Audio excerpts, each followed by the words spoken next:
Good evening and welcome back to another episode of Call of Cthulhu with the Explorers of Elsewhere.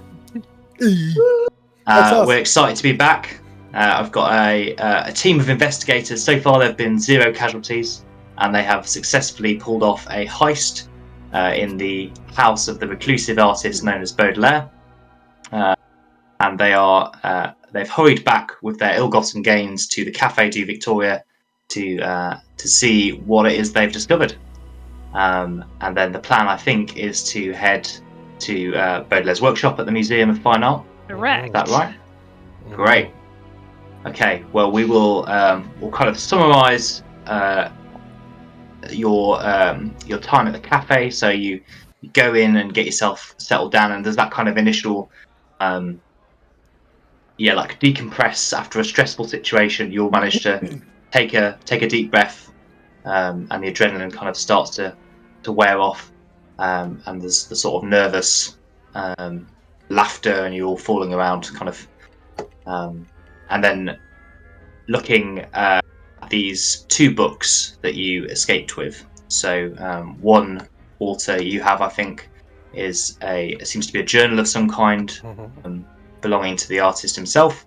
The other, I think, Ella pocketed, which is an English translation of a much older text called The First Gods by somebody called Alfred the Mad, who you gather was a slightly eccentric monk in the Middle Ages, who came across this esoteric work and translated it, much to the displeasure of his abbot. As you look through The First Gods, you see it's pretty dense, and you get the impression that Alfred lived up to his name in the way that he wrote, but he seems to be writing about entities called the Tenebri. So that's spelled Teneb '-RI, Tenebri. And they are the subject of his book. They are what he calls the First Gods. And these are entities that, according to Alfred, existed long before the creation of the universe, in that primordial darkness. Before creation, before the Big Bang, however you visualize that. Before anything else was, the Tenebri were. Yes, they're the subject of his book, and largely he seems to be kind of stressing the importance of them never getting back in to the universe from which they were banished.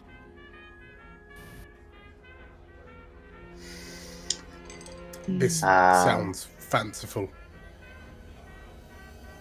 You'd be surprised.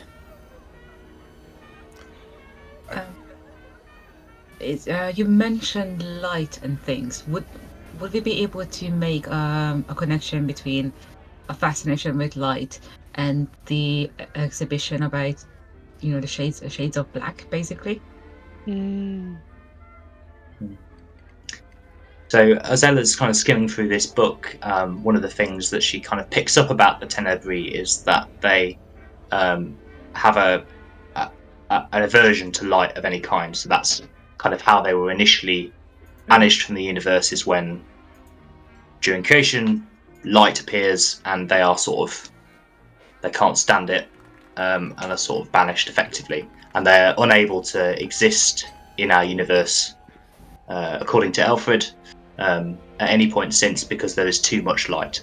So it seems as if various cults and madmen over the years have tried to create conditions in which the Tenebri could return, but have never succeeded because of our world is too light. Basically, they need absolute darkness in order to. That's why I've been saying to keep the lights off. Why not just keep the lights off? But if everything is black, that's a... Sorry, Chris. Carry on. Finish your thought, and then I'll jump in afterwards. Okay. But basically, he's creating a black room. When they're basically creating an absence of light.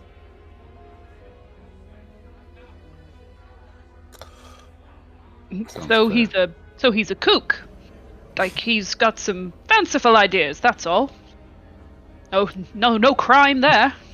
I mean, Well, you say no crime, but something this occultish or this outlandish definitely can hurt the museum and John.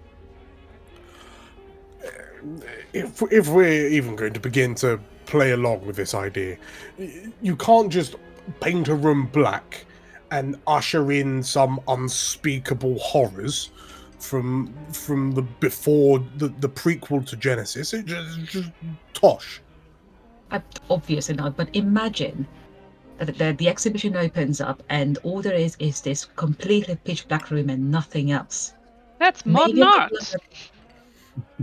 Yeah, potentially maybe a couple of like occult symbols or something to make it even more unsettling. My point is that the museum has a lot going on for this exhibition. If people turn up and see only this, there is no amount of argument that oh, it's modern art. That's probably not going to save the reputation of John. Well, we just It's a gambit that he probably doesn't want to take. what? Would Edith's kind of knowledge of history, the occult, and other such like things know anything about this first gods? Is this the first time that Edith has heard of the first gods? Let's put it that way. Go ahead and roll me a occult check. Yes, could I also get in on rolling that?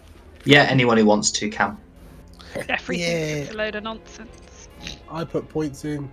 Can Daisy run? I think Daisy should roll. Daisy Daisy knows all about the occult. Yeah, she's No. a cat. Yeah, she's a cat, exactly. Oh, Walter! Oh, nice! Oh! Now you can read. Darkness. It is the darkness. Crits! Oh my word. Okay. So Edith has no He was idea. born in it. Ella, was that a success or? It was. Yeah, just a normal Almost. success. Yeah. I was debating on spending luck to make it a hard success, but no, I'm not gonna. Okay. Probably not necessary given Walter's Nope. critical success. Okay. So yeah, Edith. Yeah, you don't know.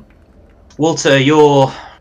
So the question was. I mean, what's troubling is that this is all from the perspective of someone who thinks it's tosh. My mistake, not Tosh. Yeah. Completely real. It's nothing like the Mayans did back in the. So Walter, maybe frame for me what it is you want to know. I guess you can pretty much choose your question with a 1. So, well, I guess, like through my reading, because like what through my specialization as a librarian, like I focus on like I focus on things like anthropology and civilized history, civilized and uncivilized history, like all throughout the ages and eras, specifically looking into like the rare books I find seem to be around things that are unusual for people to do, and that's kind of, I guess, segued me in somewhat into the occult, like more like occult practices, things that don't make sense. So perhaps maybe I have heard of this this mad fellow. Yeah, Alfred. Never, but like I, personally, because I'm a man of, well, the only color I see is green. Like I know, so I guess I know the stories, but I think they're all just rubbish. So I guess my angle is like, is there almost like attempts to do something like this in the past from like other ancient cultures or whatnot? Yeah. So Either you're that or just sprinkle names liberally, as people talk. So I think when we first met you, Walter, you were reading Babylonian texts. Is that right? Yes. So you're aware that most ancient cultures have a creation myth of some kind, Yes. and there are kind of similarities between those, Genesis equivalents in different cultures and different religions. One of the factors that they often have in common is that there is a primordial force of chaos or darkness that has to be overcome for creation to happen. So in Genesis, when it says that there's darkness over the face of the deep, that is there's the primordial chaos that has to be kind of banished by light. And your studies of other cultures suggest to you that is a recurring motif throughout pretty much all of human society throughout time. And there is always this fear of what lurks beyond the edges of creation, or for some particularly unbalanced people, there might be a desire to bring what is outside in for their own gain. I mean, So that I yes, can get you're aware of various cults throughout the years that have worshipped. They might have given them different names, but entities that sound a lot like the Tenebri. Sort of primordial chaos beings at the edges of the universe that are constantly trying to find a way back in. Sure. Okay. And by the fact that you don't believe any of it, but you're guessing that if any of them had been successful, none of you would be here talking about it. Sure. I mean, in which case I suspect that's my angle, in so much as I mean, it was Tosh all of those times, and it's Tosh this time, but now they're calling it modern art. So, Walter, as you say this, everyone's attention is drawn to the other book on the table, which is the journal that you pilfered from Baudelaire's desk. Yeah. You notice that there's a bit of a bulge in it, actually. It's like you didn't notice it when you picked it up because you were in such a hurry, but there seems to be an object wedged in the pages. And as you kind of flick it open, a brass key falls out onto the table with a little swear, clatter. this was the key for to the desk. to the desk. Well, no, because it was in the desk. Yeah, but you know.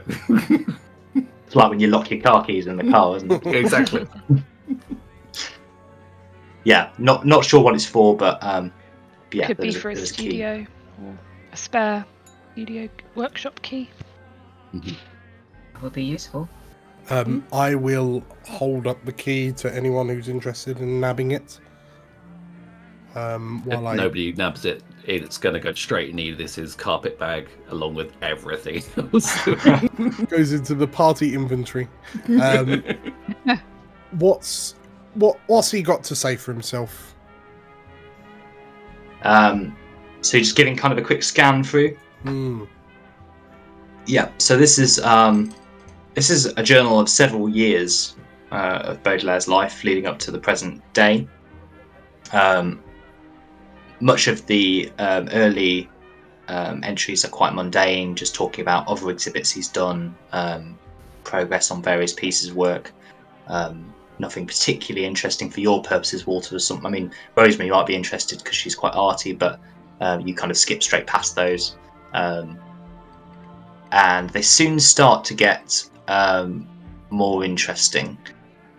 Baudelaire makes reference to a potential new patron, one who can give him the recognition that he deserves. The devil. He feels that he deserves. It's a bit unclear how he encountered this patron, but he does seem to have been impressed by them, and you gather that Baudelaire's not easily impressed. The devil. And then there's quite a long series of entries where he seems to be travelling around various parts of the world. He mentions going to South America, to parts of the US, the Rocky Mountains. Seems to be mostly mountainous areas, and he seems to be looking for a particular type of mineral. And you kind of link that up with the fact that he had geology books on his shelves. He seems to be looking for a rare mineral that he thinks will be key to unlocking something in his art. And as you flick on a bit more, there's some entries from a couple of weeks that he spent in the Barberton mountain ranges of South Africa. And it's clear that whatever he was looking for, he seems to have found it there, just from a cursory glance. Okay. And this is shortly before kind of coming up to the present day, and before Umbra before he started working on Umbra. The rest of the entries are him returning home and beginning work on the current exhibition. How, Ms. Everett, how regular, how peculiar is it for paints to contain ground up mineral? There is a history for it. It's not that surprising. I do remember there was an artist I've known who had ground up diamond in his paint to Seems make his wasteful. paintings more valuable. It was not a great idea, but there is a history for it. So, world's most expensive paint water. Basically, yes.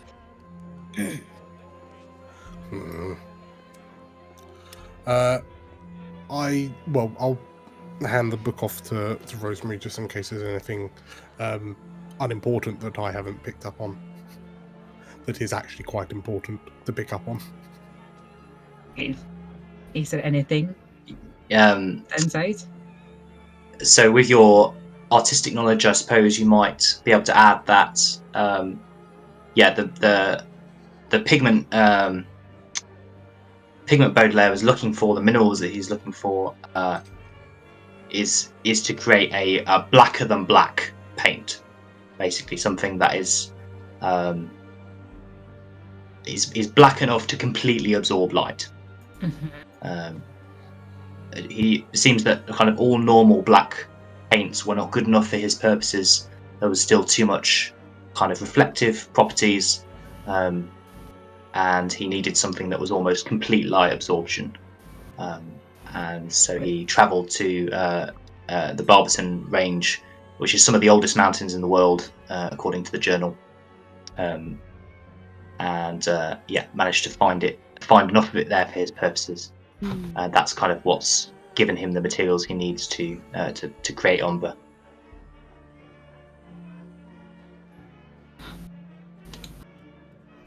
Okay.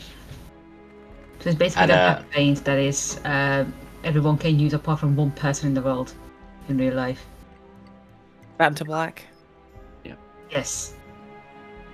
Yeah, but this is 1929, remember, so not everyone has. It's a new thing. So About 1,000 years early. So let me get this straight. This guy is enough of a kook job that he's going to unveil a gallery of black paintings, black rooms that no light can escape, and he's going to do some childish rituals to summon heavens knows what. He's branching out into performance art. It's just I wonder if I'm overestimating his involvement in the occult here. Maybe he just wants to use the symbolism. Well, precisely. I feel that we're definitely going to have to look at these paintings before they're unveiled. But if it is as tragic as we think it might be, we owe it to John that disposing of them is one thing, but we owe it to John that we're going to have to put something up in its place. That should not be a problem. That ain't gonna be difficult. We have enough. I have enough connections in the artist world that we could put something together In 3 days? in 3 days. Very good. I also know a couple of collectors who I'm sure wouldn't mind lending some of their artwork to the museum, just in 3 days. In a pinch, I'm sure I could have some associates find us some paintings to provide to the gallery on a short-term basis. I mean, Baudelaire won't be happy at all if we do that. It's not But- about him being happy, love. It's about John. Well, I mean, what if he sues the museum for us tampering with his exhibition? Well, what we would need is proof that proof to John that the exhibition would be a flop. Well, not a problem. by- And he holds up his camera. Says, "I can Yeah. I can document it when we get in there." And by the usually artist contracts do say that the exhibition can be cancelled if the material it proves to be not good enough. Very well. The timing is a bit tight, so there might be some issues with that. But that's a legal problem. I'm sure Joe can take care of. Is there a way Sounds- that we can get like a preview article out, possibly, honey? I mean, scoop. I can try. I'd have to run it past my editor, but it sounds like we need to get in there tonight. Either way. Well, the sun is going down, and you suspect that you're probably now safe to head over. Assuming that Baudelaire keeps to anything like a normal working schedule, you're probably safe to head over to the museum. And even if he's still there, you can linger around for a little bit. Can I just get that book for a bit, please? That journal. And Edith holds her hand out to try and to just collect the journal. The one that Rosemary's got. Yeah, the one that Rosemary's got. Oh, absolutely. Here you go, my dear. Thanks. And she'll flip through it, looking explicitly for like symbols that don't make any sense, like weird writing that doesn't make any sense. I'm trying to argue the use of spot hidden, so any kind of like hidden language or hidden sort of Like tiny notes in the margins. exactly or- that kind of thing. As you Yeah, flick go through ahead the and- pages, there's a little Little man that jumps on a trampoline. Yeah. Yeah, go ahead and roll me spot hidden, because Uh, just a normal check's fine. That'll do it. Oh. My spot hidden is 65. Great. Okay. Lovely. So as you take the journal from Walter and give it a slightly more detailed look through, possibly you're slightly more interested in Baudelaire's worldview than Walter is. As you read some of the later entries, you're kind of reading the way that he's talking about his patron, this mysterious patron that he's discovered, and it does seem that he genuinely believes he's contacted the Tenebrae, and that in some way they are going to reward him for his services to them. But there are a couple of mentions of a price needing to be paid before that, before they will kind of give out their favours. An offering. The word offering is used a few times. And there's also kind of talk about unveiling them to the world. His patron, that is, unveiling them to the world. Thank you. I will hand the book back to Rosemary. Edith hands the book back to Rosemary. Guys, definitely planning something. Keeps talking about offerings and such like. Just not necessarily sacrifice. Could be money. Could be his art. Could be anything. Well, if I wasn't in before, I'm definitely in now. Yeah, we should go take a look at this exhibition. Yes, this sounds like it's an utter train wreck. Matt, Yes. are there any like sketches and things in this journal that is worth looking at? That is very very much in. Sorry. Man on a trampoline. On a trampoline. So in the not of not towards the end, so there doesn't seem to be anything that gives you a kind of preview of Umbra, basically. But towards the start of some of his earlier exhibits, you can see some of the like initial working sketches, or you've seen kind of these pieces before in the flesh, but you're kind of excited to see the initial mock-ups or some of the first drafts of them. So that's quite exciting for you as an artist. Probably wouldn't be of interest to your comrades, but Is there anything that has not been, any sketch that has not been published by him yet? yeah, a couple of things possibly that you don't recognise having seen before when you visited his exhibitions. Can I yeah. somewhat stealthily rip those pages out from the journal and put it away for later? Yeah, absolutely. Thank you. Sneaky, sneaky. Always got to be hustling. So, with that bit of light theft, are we heading to the Yeah. museum? Great. Go. Let's do it. So you guys drive in the gathering dusk, the short journey to the Boston Museum of Fine Art.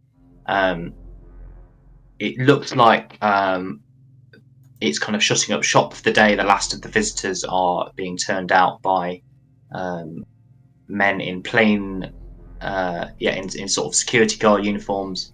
Alan is there wrapping up his day's work, so he gives you a cordial nod, but he's kind of on his way out of the door. He's late for dinner with his wife, so he kind of can't stay to stop and chat. But he sort of points. I think those of you who've been to the museum before, Rosemary possibly would know the location of the artist's workshop, but Alan gives you directions anyway, and he kind of leaves you. He asks you to lock up behind you, basically, so that there's no kind of evidence that anyone's tampered with anything. And then he hurries up down the marble steps towards the street where his cab is waiting. Edith goes digging in the carpet bag, pulls out eventually whatever key it was that is the workshop key, I guess, is what we'll be given, or will we given the museum key? We have a museum key. Yeah. And then the bronze. Yeah, the brass key that came out of the journal is additional to that. Yeah. So she pulls out the museum key. She's like, "Give it 10 minutes, and we'll try." So you guys linger for a bit in this grand central hall, which you know is where you can see several kind of billboards advertising Umbra, the coming exhibition, and you can see that some preparations have started to be made already, but none of the pieces are on display yet. It seems that they're waiting to the last minute to move those out into the main space. But there is a sort of service door off to the right. That's where Alan gestured you towards the workshop. So you can go through there. Is there any noticeable security at all? Yeah, there's one or two sort of guards just starting their night shift who are kind of loitering around. They give you sort of courteous nods. These seem to be museum security, Alan's men, rather than the private security that he said that Baudelaire had hired. They look very much like they work for the museum. It seems that the private security is just for the exhibition night itself.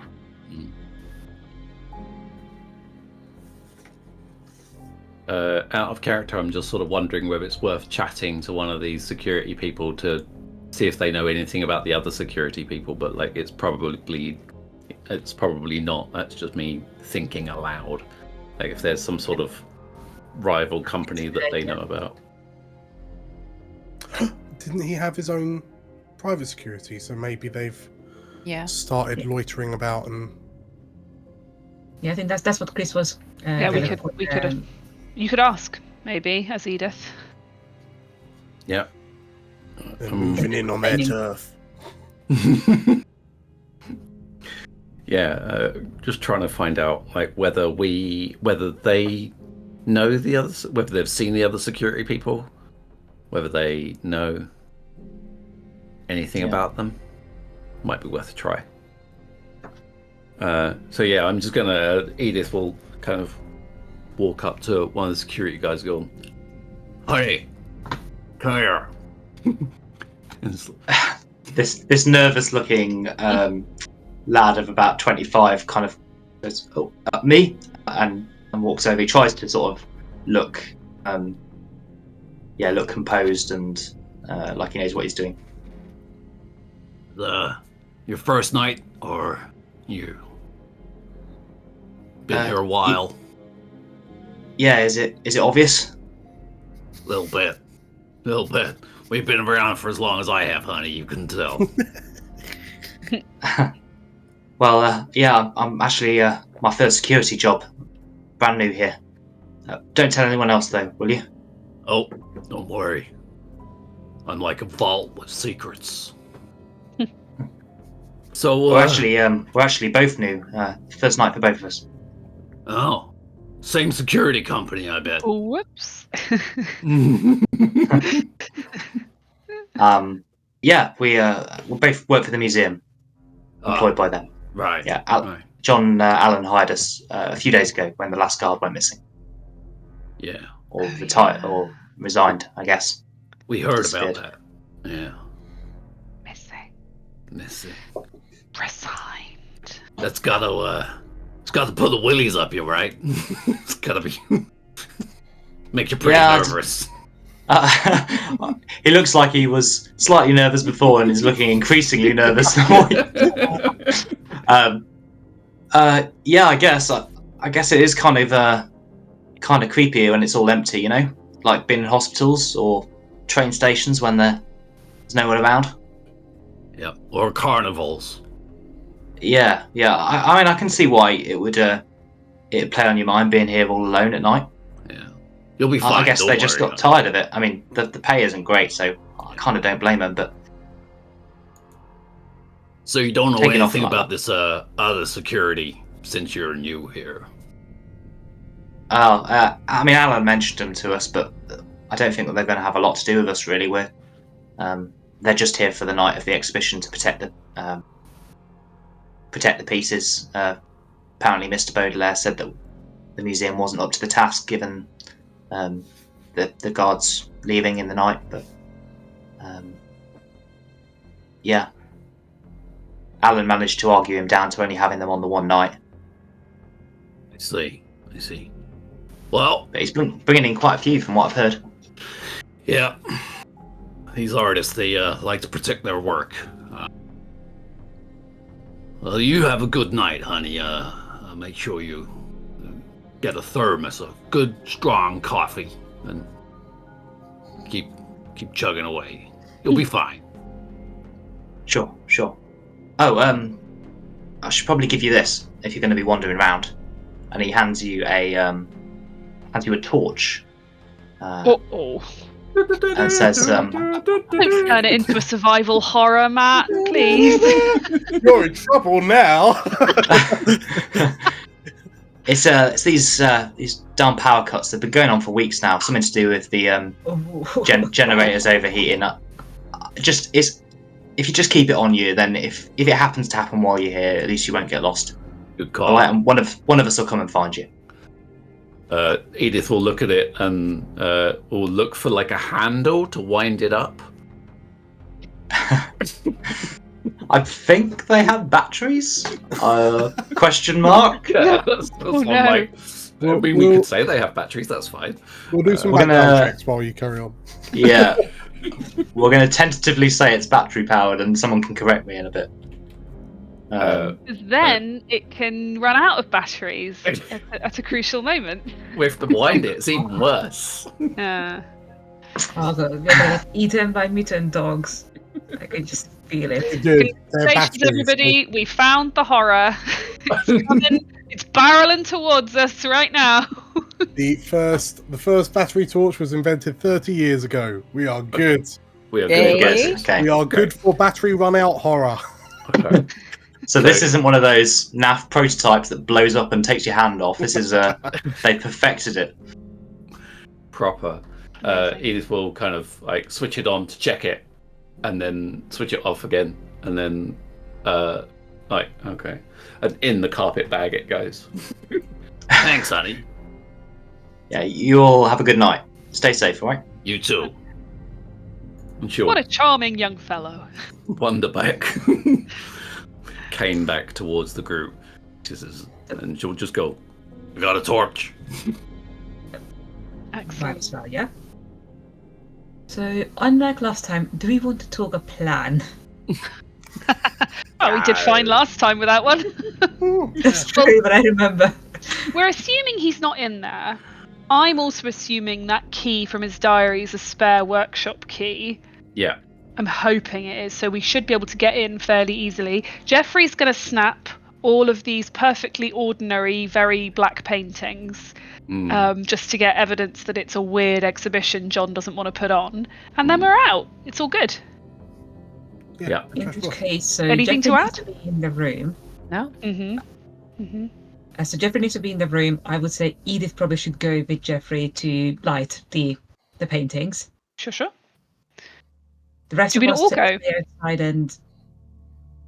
Well, I feel a couple of us probably should stay outside to keep an eye out for Baudelaire's security people. So I don't think they would be happy to see us. I'm rather adept at providing distractions. It should only be arriving on the night, but there is that risk. Yep. Yeah, there is that risk. Do we expect that we're not supposed to be in the workshop? Like, if we were found in the workshop, would that be frowned upon? Yeah. Yes. From what Alan said, very much so. Baudelaire has deliberately changed the locks on the workshop so that only he has access. Not even Alan has a key. Otherwise, he would have given you one. And yeah, he's made it clear that it's off limits to anyone except himself. So yes, you suspect. I mean, Alan obviously, and presumably the museum guards wouldn't mind because they work for Alan. But yes, if Baudelaire were to catch you or some of his dudes, then probably less keen. Okay. Well, the thing is, we have a cover story. We don't appreciate. Alan didn't appreciate him changing the locks. So we're back here to re-put the locks back on. Well, I'm sure that some of us could wait outside and provide surveillance. Okay.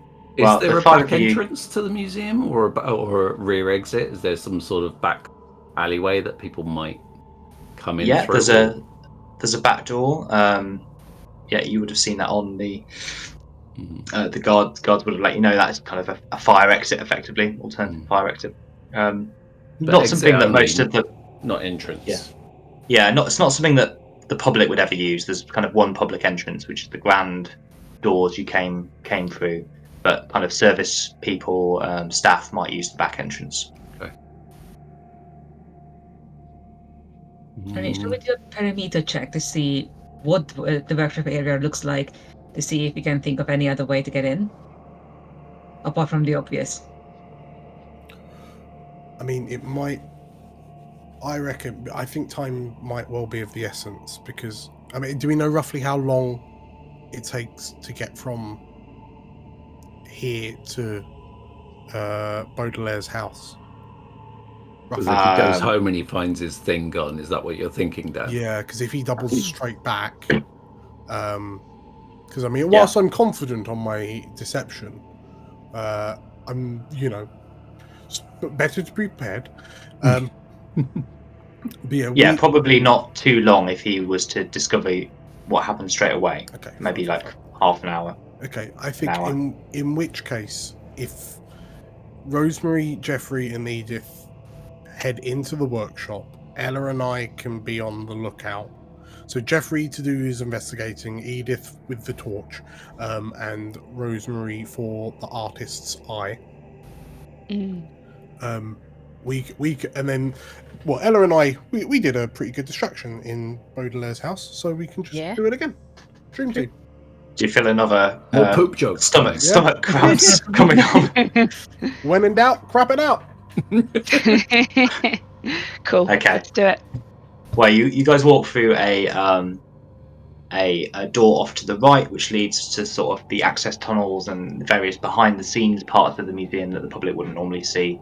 And pretty much the first door that you come to on your left is labelled Workshop of Artists in Residence, and yeah, it's kind of closed and seemingly locked. But there doesn't seem to be anyone around. Most of the staff have gone home. It's really just the night guards you've already seen. As we kind of get up to the door, I will tap Rosemary on the arm and go, if you see anything weird in there, you let me know. I've got an eye for a lot of this occult stuff. You let me know, I'll come in and take a look, alright? Of course, my dear. The other thing I want to keep an eye out for, this is just like a weird Edith thing, is John's office. Oh. Okay. I'm not going to poop in his office. Trust me, that's not going to happen. Why was that the first thing you said you weren't going to do? Yeah, that's really fishy, Chris. No, I promise you that's not going to happen. Yeah, okay. You said it, but we do have now a history of poop jokes. It looks like if you go a bit further down the same corridor, at the end of the corridor, there's a fuse box that seems to control the museum's power, and then there's kind of a corridor bends off to the right and left in a T-junction, leading to various other parts of the museum. But on the right, before you get to the fuse box, is another office that is labelled Museum Curator. Okay. She'll take note of where that is and stay on task for now. Okay. So are you trying the key in the... Oh yeah, she'll go digging back into the carpet bag. Okay. Pull out some fluffy handcuffs. No, not those. And eventually pull out that brass key. There you go. You found it. You try it. And she'll hand it to somebody else. Ella, where should you and I be posted? Like how far away from sort of like, given the location of where we are, what sort of footfall are we expecting? Are we realistically, is it like, are there patrols that are going to be passing us, or are we in a position where the only people that are going to come past are the people coming directly to us, kind of thing? You wouldn't be surprised if the night guards do a cursory patrol of this section at some point, but they were kind of aware of you already. They know we're here, Dan, and they kind of didn't question us as to why we're here. They're expecting us. You wouldn't expect anyone else particularly to be back here unless someone was working. Yeah, no, probably not.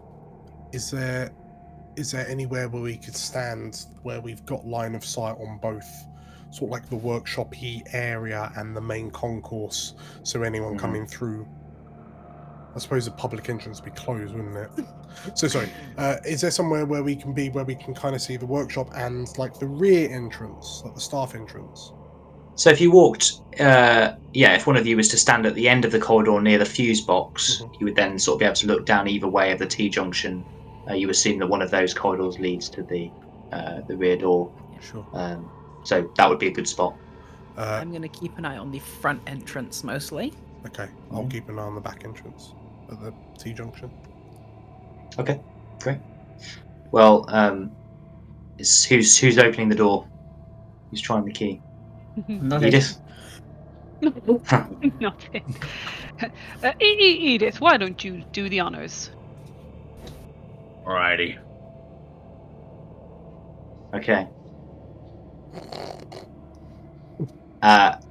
There is a beautiful click of a freshly installed lock as this key fits perfectly, and the door swings open to reveal a dingy, quite a dingy room. It's dingy because all the curtains and shutters have been pulled shut. However, there is slightly oddly, there is a electronic light bulb hanging from the ceiling that seems to have been left on.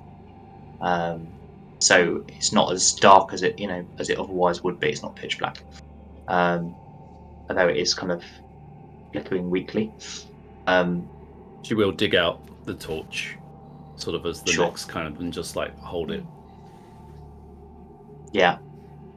The room is in utter disarray. You can easily recognise it as an artist's workshop. There's sort of canvases standing almost to attention in various parts of the room. All of them seem to be covered by cloths, as if they've just been like thrown over. And there's pallets everywhere. There's splashes of paint. There's piles of brushes discarded kind of haphazardly. In fact, I can give you a picture. Ooh, go on. Love a picture. Love a picture. I also love a cloth-covered canvas. Oh, yeah. There you go. That's roughly what we're working with. Yeah. So, very, very untidy. But there's these perhaps a dozen canvases standing at various points around the room in easels, but they all seem to be covered.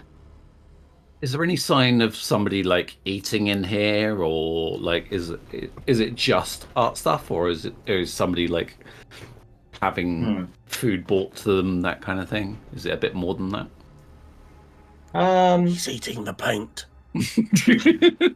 So on the desk, there's a desk off to one side, or a little table, more really. There is a number of feathers, white feathers, and just sprinkled over the desk, and a bowl of. At first, you take it to be soup. It's kind of deep and red, but then you look and it's that ain't soup. Has he been sacrificing pigeons? There's also evidence of kind of salt on this table, so initially you thought, oh, maybe someone's like cooking a chicken dinner in here, I don't know. Yeah. But then with your occult knowledge, you're thinking, gosh, something's a bit weird about this. Rituals. Yeah. Examining these things, like on the desk, you'll see Edith kind of put her finger like in this bowl. And like it will just drip off, and she'll just turn around and be like, "That ain't soap." Tastes like soap. What is it then?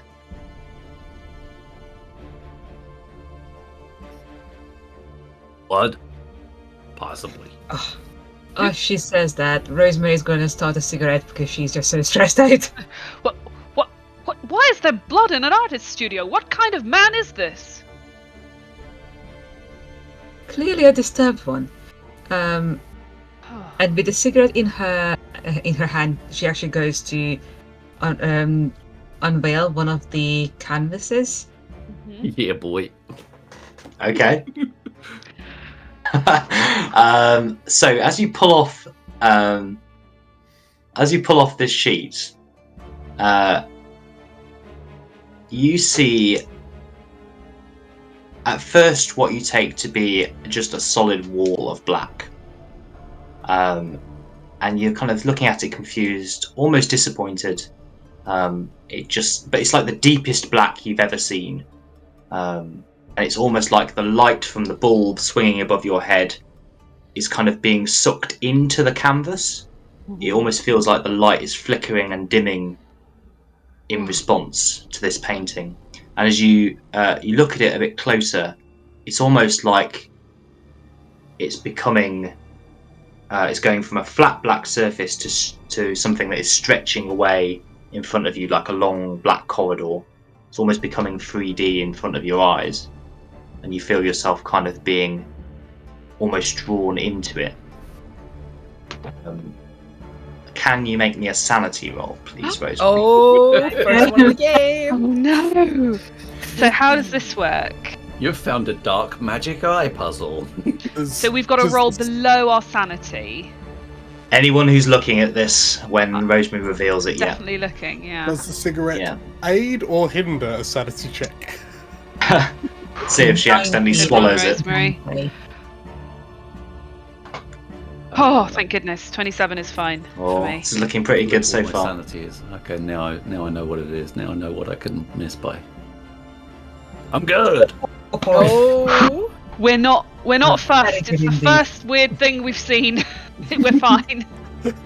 Jeffrey It's just a really good effect. Jeffrey just looks and goes, "I'm not sure that's going to come out so well on the film." Probably not. I'm going to lower the canvas back. Sure. As you all, as you hastily lower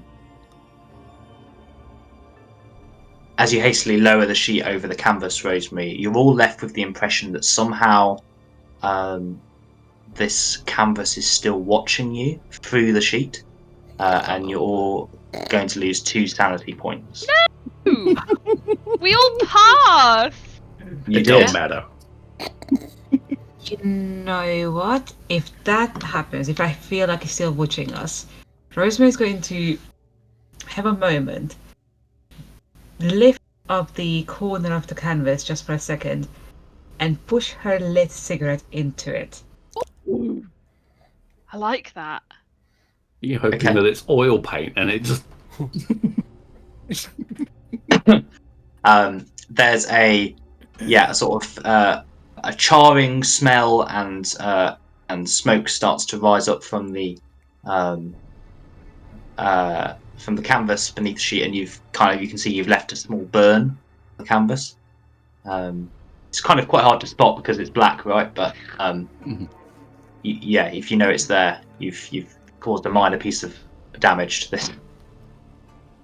But it does still feels like stop it's your watching cigarette us. out. Yeah, I mean it's just kind of like you're kind of able to shake it off after a while, but you feel a bit unsettled just by how much depth Baudelaire has managed to put into what is effectively a black canvas, with no variation in colour or tone really, and yet it feels kind of like you are staring into the void. No, I'm not a connoisseur of these things, but that painting was spooky. Was it not? There's a way of describing it, yes. I mean, I am distinctly unnerved right now. Yeah, it's pretty weird, honey. Pretty weird. I do not like this. I do not like this. I have to admit, it's extraordinary, and it might actually work for an exhibition, but I do not like this. I don't think the public should be looking at that. I mean, there'd be mass panic. Paintings shouldn't do that. Maybe that's what he wants. Maybe. Can I? Do you think we should? Sorry, Sorry, Rosemary. Go ahead. Can Rosemary look around and now with this knowledge of what was under the canvas, try to look for other things that are a bit unsettling and just do not belong in a workshop? I was going to say check the trash can, but that was kind of my next thing, something like that. Actually, I'm wondering if there is a hidden door or something. We could look around for one. I think hidden doors, and also traces of paint on the floor or something that has been removed. Okay. Do I need to roll something for that? Yeah, I don't think so. You all have a bit of a look round. Edith, you start rummaging around in one of the waste paper baskets, and you find there's lots of kind of normal art related debris in there, but then you do find buried at the bottom and kind of starting to smell quite fragrant the decapitated and plucked body of a chicken. Rosemary, drawn over to the desk by Edith, noticing this bowl of blood. You notice there are several other bowls on the table of a similar size, filled with a black paste or pigment that seems to be in the process of being prepared. And there's a very dark black rock, small black rock on the table. And then there are several bowls in which it looks like Baudelaire has been crushing it up into a powder and then mixing it with, possibly with the blood or bits of water or other solvents to create his paint, basically. So there are numerous bowls around where there's various stages of this paint being created. I think that's going to make Rosemary go like, oh, I have no idea what that's going to be, but I know someone who would be interested, and she goes out to get Ella, and just walk up to her, say like, go inside and look at the paints, the fresh paint that's being prepared. Go inside and take a look, and she's going to take over from Ella in basically guard duty. Sure. I wave from my end of the corridor, look thoroughly bored. Yes.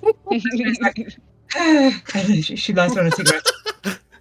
Fully sane Walter, bored out in the corridor. Yeah, as Rosemary walks out, Walter, you notice she is significantly paler than she was when she came in, and seems to be trying to chain smoke herself to death on her way out. It's this younger generation. But Ella, you take... Probably the same age, 46. Ella, you walk in and take Rosemary's place in the study and kind of examine these bowls. I think... Do you want to...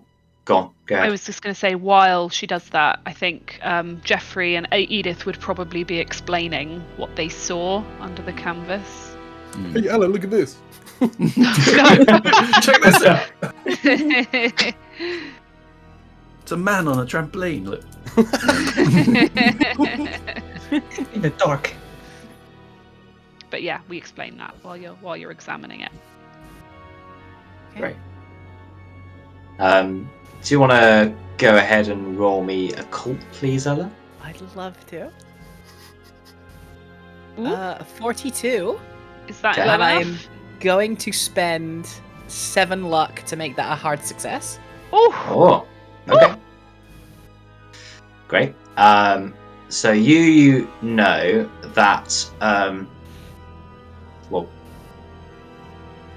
yes, you know that blood is in the vast majority of occult rituals, sort of almost regardless of culture or origin. Blood is considered to be a uniquely powerful substance because it contains the essence of life, and so for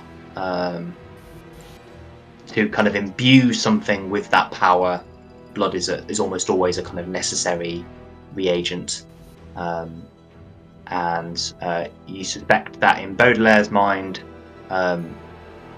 if he is indeed trying to contact or summon or release the Tenebris, if that's what's happening, then he needs to make it dark enough for them to exist in our world, but he also needs kind of the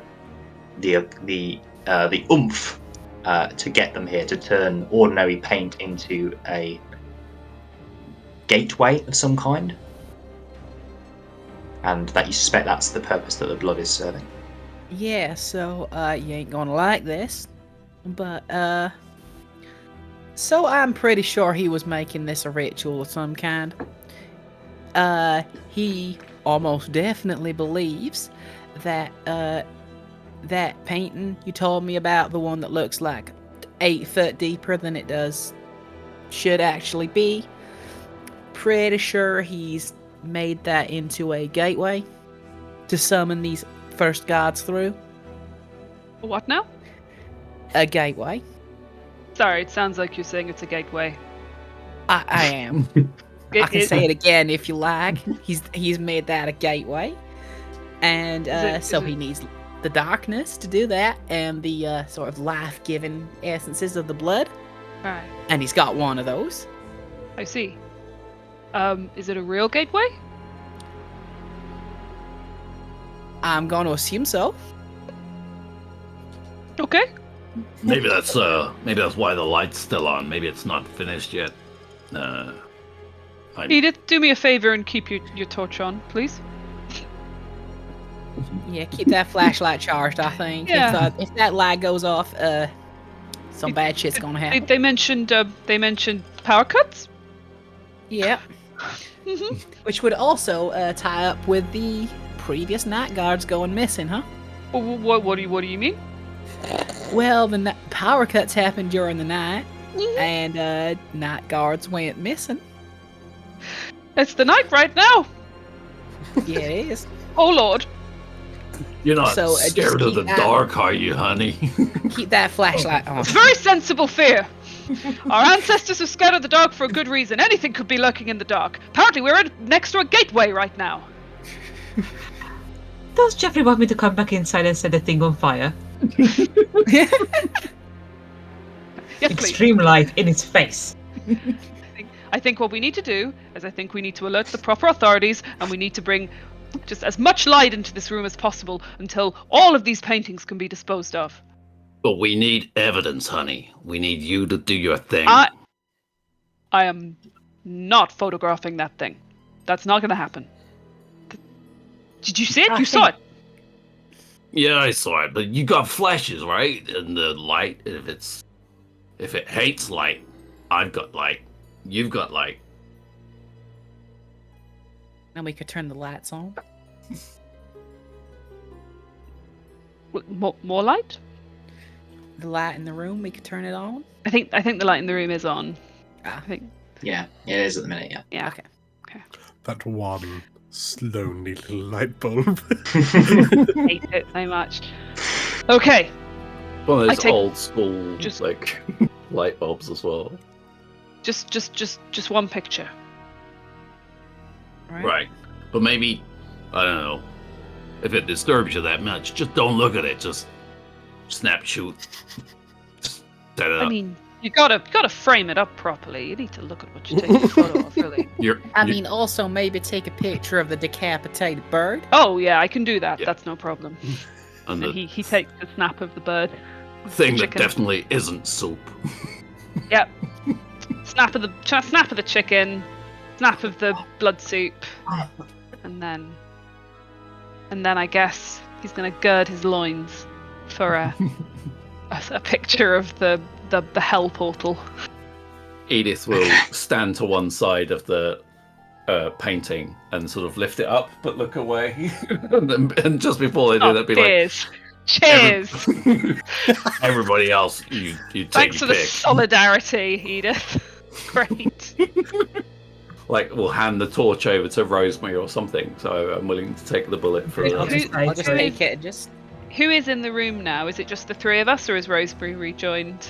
Oh no, Rosemary's outside. Great! Cool! Rosemary's outside looking like a chimney. So, Ella, if you're going to be in the room when this painting is being photographed, then I'll need a sanity check from you, please.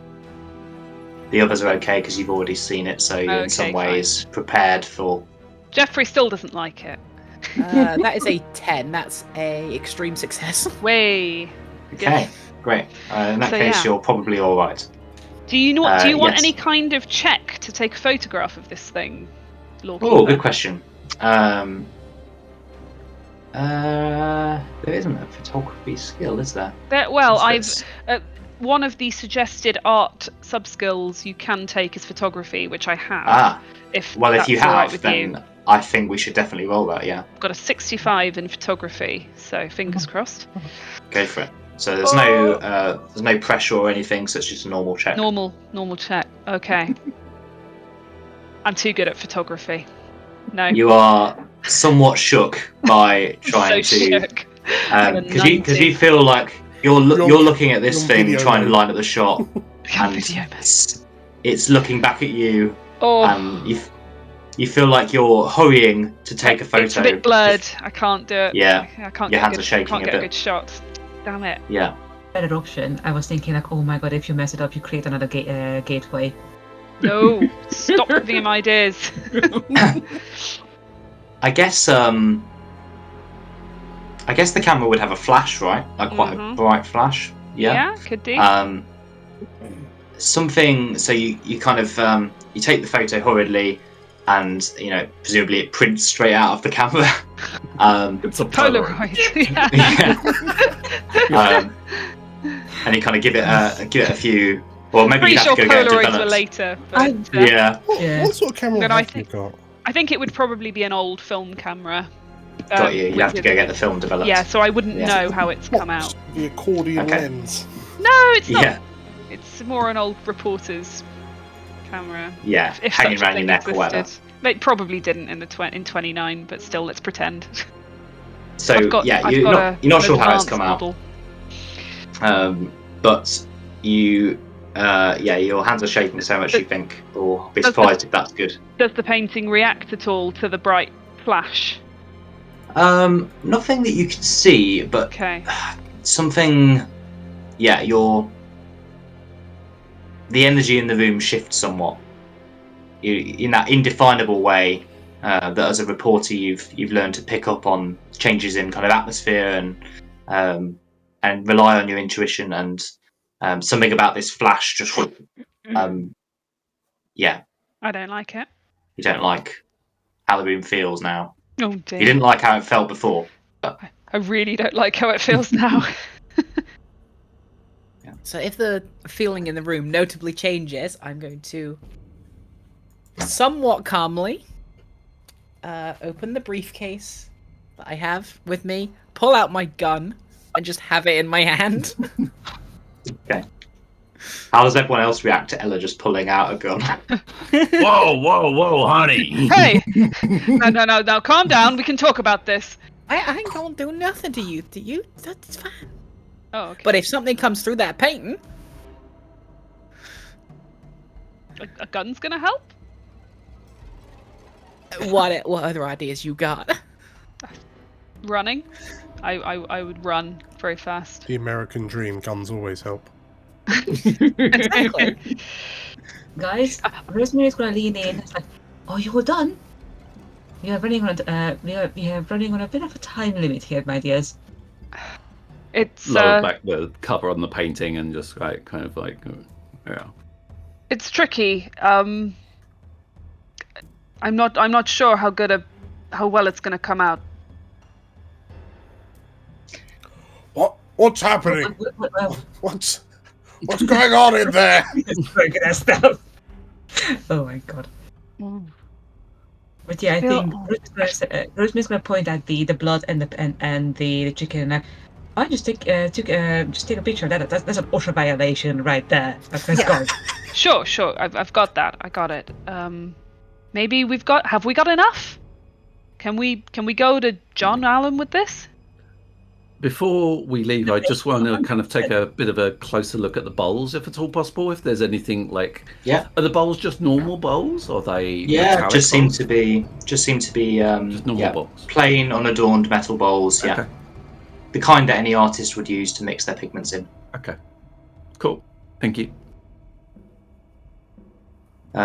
It does occur to all of you that Jeffrey's question is valid. You've only got 2 days before the Umbra opens to the public, and John would like to hear from you before then, ideally. Obviously how you choose to contact him and what you choose to tell him is up to you. How fast can you get that thing delivered? Made? I can develop it in the morning. Okay, good. Well, if there's nothing else in here, we should get going, like Ella says. Okay, I'm all for that. Let's get out of here. Lock the door behind us. Okay. So, as you guys leave the museum for the evening, the guards give you a smile and a nod as they kind of lock up the door behind you. I wish you good night. And say, it turns to you, Edith, and says, "I hope you got everything you need. See you again soon, I'm sure." Yeah. Take care on the steps, won't you? Of course. Look, honey, could you do me a favor? Just a little favor from me to you. Put this note on John's desk. And Edith would have written a note, just kind of explaining, just to say, meet them ASAP back at the Cafe di Vittorio, and she hopes his dinner went well. Okay. He looks at you and nods and goes, "Sure thing. Before you go, can I have my torch back? Wouldn't do to lose it on the first day." Oh, sorry, honey. Again, pull out like random things out the carpet bag to sort of eventually get back to the torch. There you go. And great, thanks. Make sure it still works. Yeah. I feel silly, really, but I feel better for having this around. You know. Yeah. I know someone else who's scared of the dark. It's fine. Great. Well, good night to you all. Good night. And he wishes you well and shuts the door behind you.